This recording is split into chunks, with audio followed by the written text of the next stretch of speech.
Hey guys, I'm Victor Cooper, and this is another Weekend Route Adventure Club outdoor tips video.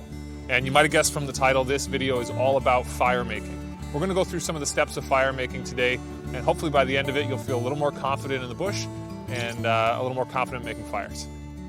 So one of the really important things when it comes to fire making is making sure that you have everything you need to make this fire close by, at arm's reach, before you get started.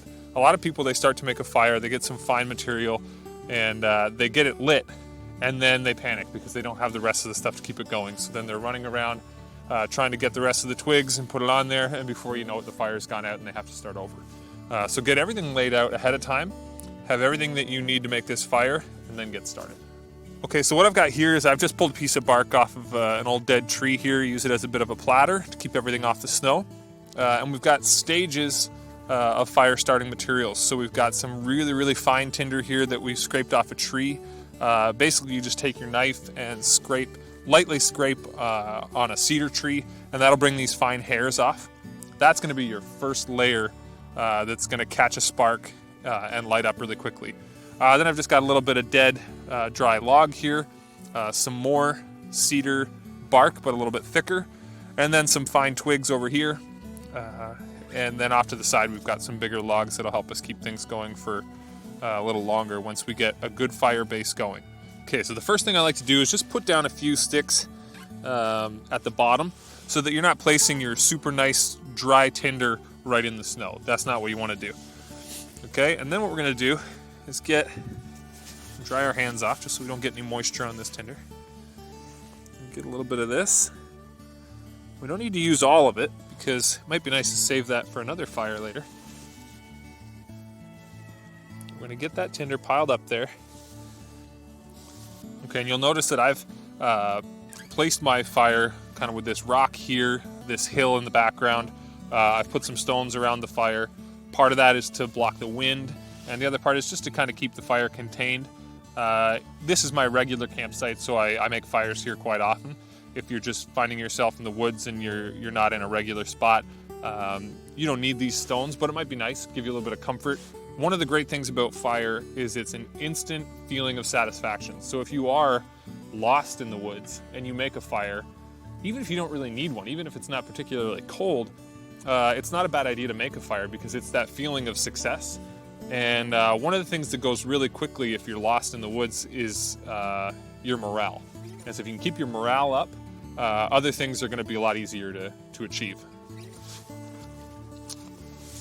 So we're going to take this tinder that we placed here, and we're going to have a few things ready. We've got some thicker tinder to put on top. We've got some of this dry wood here, and then we've got some twigs. We just want to have them ready. We don't need to use them quite yet. And we're just going to see how this tinder reacts. I've got a striker and a flint here. I like to really wrap that in so that flint is held tight.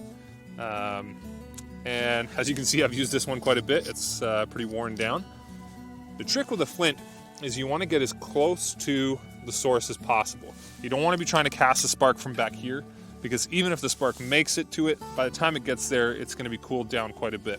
So you want to get as many sparks as you can, as close to it as you can, to get that maximum heat so that this tinder goes up quickly. Okay, and we'll just try and get a couple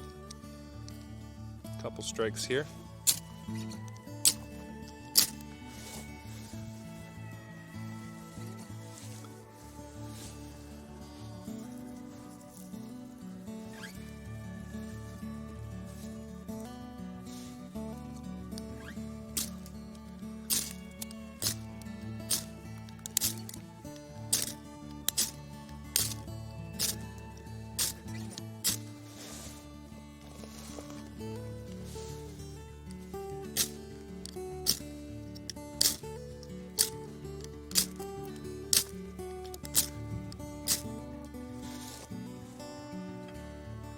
There we go.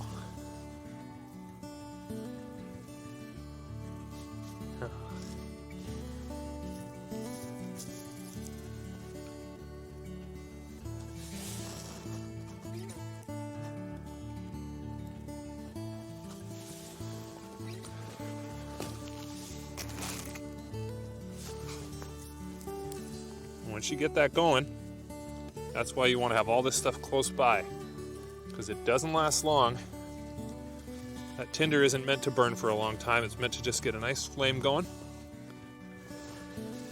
I think I can put this flint away now. And then we'll just find these thinnest ones here. Get a couple sticks on the fire.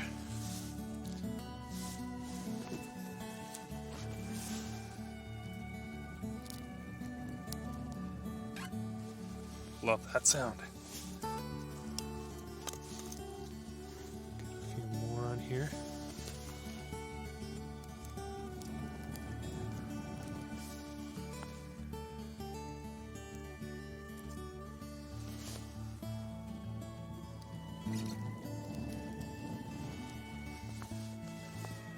Not too bad. We've still got lots of tinder left for the next fire. Keep that in a plastic bag in our backpack if we've got it. Now, of course, if you've got paper, you know, and you're out and you're making a fire and it's kind of all part of the plan, when you get a lighter and matches, then this all becomes a lot easier. But the basics are still the same. Even if you've got paper, you don't want to get your paper in there, get it lit on fire, and then not have everything to put on top. So having everything set up in a nice close by compact space, that's going to be key to getting the fire going quickly and not feel like you're flailing.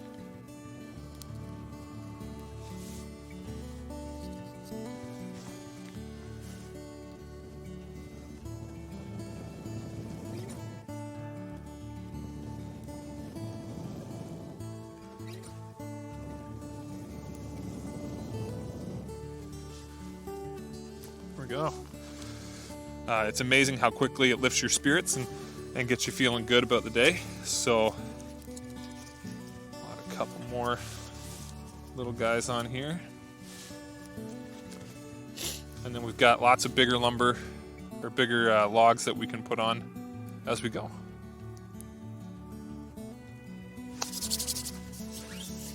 Okay, so there you have it, a quick tutorial on making fire. I hope that helps.